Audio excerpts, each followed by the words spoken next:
All right, I got two Marauders now. This one I've had for a while. It's got a lot of miles on it. It's a little rough.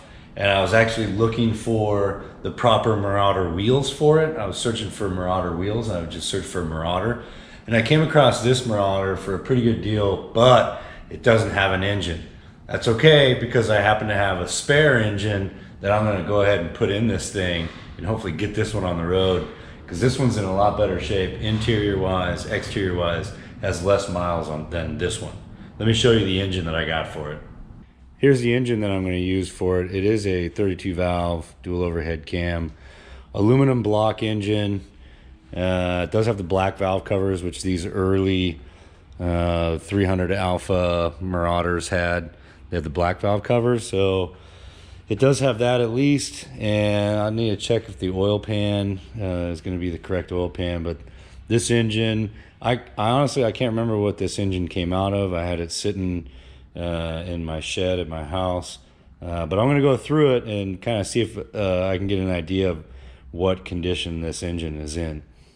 So I think this engine came out of an Aviator, probably an early 2000s Aviator, but it does have the WAP block, the WAP block. You can see it's got a W here. That is the Windsor aluminum plant. It's not a Texid block and it's not an EMAC block, but it'll do for the Marauder. There are some specific parts to this vehicle, like this intake is specific to the Marauder. That's the only model that came with the dual overhead cam 4.6 I know of.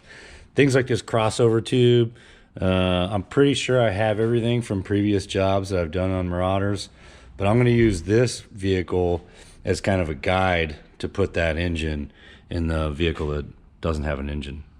So before I go and throw this engine in, I'm going to pull all the covers off and basically reseal it. I have a new oil pan gasket, valve cover gasket, rear main seal, timing chain cover gasket.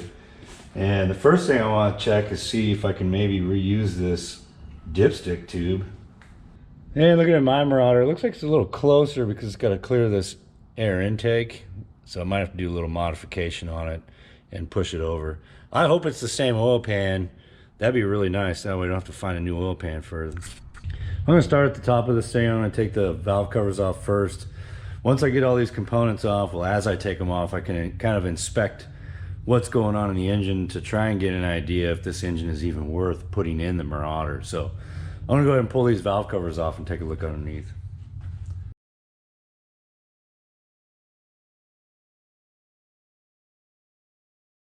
Now with the valve covers off, I'm kind of looking here and just kind of get an idea of how the cams look, the followers look. These cams look actually pretty good.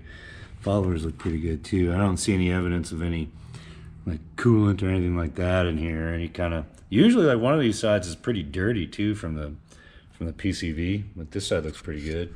And this side isn't as good as the other side. Maybe this is the PCV side. But again, the cams look pretty good.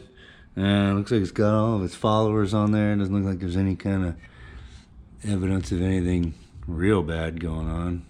A little bit of sludge there in the corner. Overall, I think that area looks pretty good. So this alternator mount studs are different on the Marauder, so I'm going to take these out. And this bypass tube coming from back behind the water pump is different, so I'm going to go ahead and take that off as well. I know that sometimes these tubes can be difficult to get off, so I'm going to go ahead and spray that with some PB Blaster.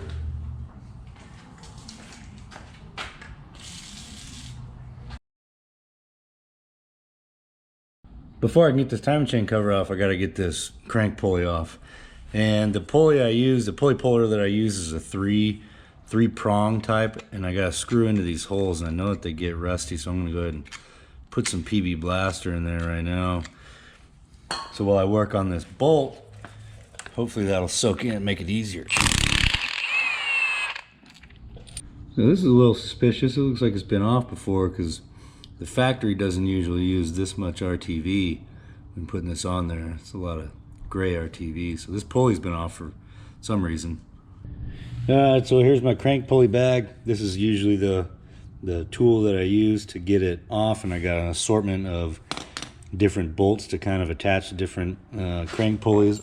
I think these three are the ones that I use for these types of engines, I also got different length bolts to pull the pulley back on once I go to put it back on there. So that's my toolkit for that. All right, gonna put this on here. The way it works is jam this into the crankshaft there. Hopefully it doesn't mess up the threads. I don't think it will. And then I get these three started. A few turns into it. All right, now that I got that set up, I'm just gonna run it down with an impact and hold on to it, because once it pops off, these things are kind of heavy.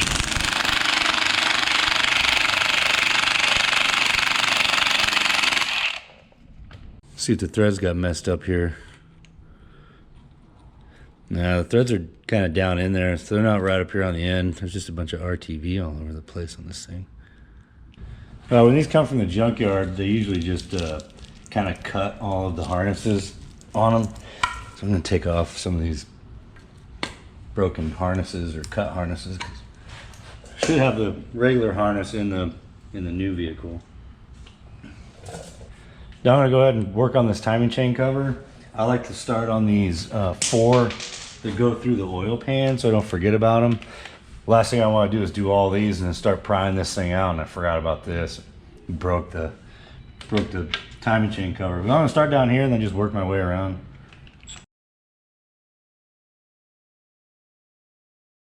I think I got all the bolts. Not a bad idea to double check. You don't want to start prying on this thing and still have a bolt left in there. So this thing, it does have RTV in a few spots, so it might be a little bit of effort to pry it off of there, but overall it shouldn't be too difficult. This actually doesn't look too bad in here. Maybe why they came in, because these gaskets look fairly new, and the amount of RTV seems like it was done by not the factory. So maybe somebody came in here and redid these timing chains and guides, because these look actually in pretty good shape.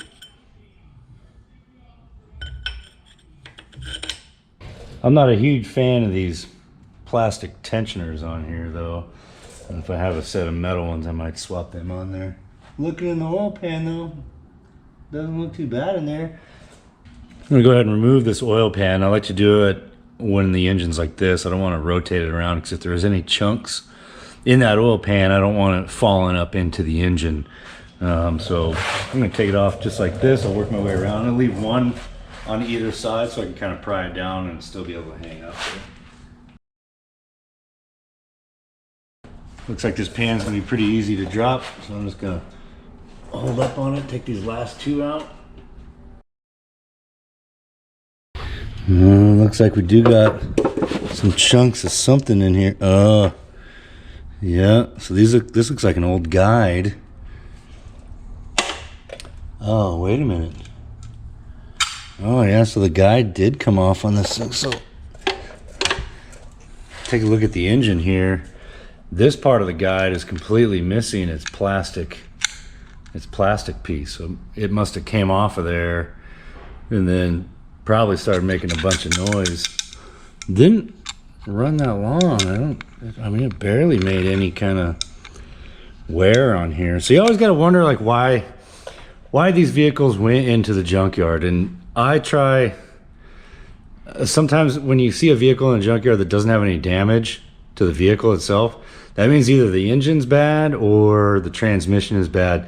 Something that's too expensive to replace per the value of the vehicle. So I don't remember what this came out of, but like this probably was going to be making a bunch of noise when the engine was running. And seeing those pieces down there, I'm definitely going to need to get a tensioner kit for this. Before I flip this engine over to do a little more inspection on the bottom side, I know that this oil filter adapter is not going to be the same as what's on the Marauder. So I'm going to go ahead and take that thing off. Before I flip this engine over, I'm also going to drain the coolant out. I already did the other side. There's probably nothing on this side. I'm not sure, the camera didn't record the last time when I was taking it off there, but there's 2 drain plugs on either side just to make sure as much of the coolant is out before I rotate this thing over and make a big mess.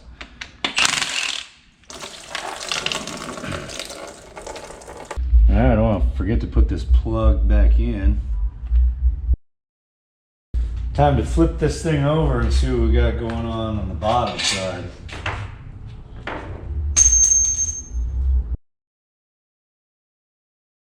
Alright, this doesn't look too bad. There is a little bit of flaking, little chunks in the pickup, little pickup. But I don't see too much.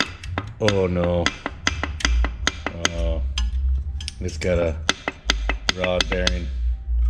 Dang it. Spun bearing. Whoa, 2 of them. Jeez. 3 rod bearings? Are you kidding me? Oh man. Well, that's not good. Ugh. Alright, well, I'm glad I took the oil pan off of here and checked for, these spun bearings. Whenever they have this much play in there, and you can wiggle the rod that much, I mean, that's a good, I don't know, almost a ½ inch of play. That rod bearing is gone.